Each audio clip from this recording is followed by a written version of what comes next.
যুগ সৃষ্টি করে। আসলে আমরা দেখছি যে ইদানিং কতগুলো দুর্ঘটনা যে হচ্ছে সারা পৃথিবী জুড়ে।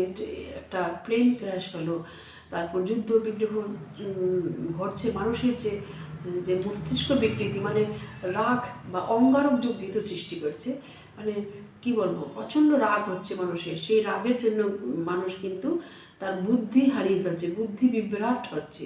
সেক্ষেত্রে কিন্তু মাথা ঠান্ডা রাখা অবশ্যই প্রয়োজন, নাহলে কিন্তু মানে ভাগ্য বিড়ম্বনা আসতে পারে। আপনার ভাগ্যের গড়েই কিন্তু এই পিশাচ যুগ সৃষ্টি হয়েছে, সেটাও কিন্তু মাথায় রাখবেন। সুতরাং নবম গড় আমাদের ধর্মের গড়। যত ধার্মিক আচরণ করবেন তত কিন্তু ভালো, যত বাবার সঙ্গে ভালো ব্যবহার করবেন। নবম গড় আমাদের ফাদার, আমাদের পিতা।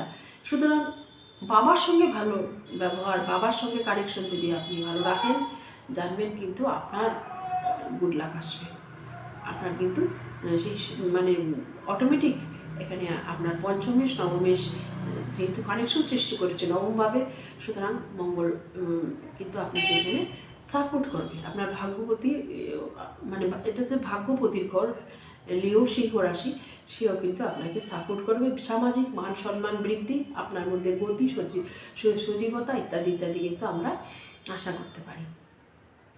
তারপর মার্চ ঢুকে যাচ্ছে কবে, 26শে জুলাই অবধি যে সিংহ রাশিতে থাকছে।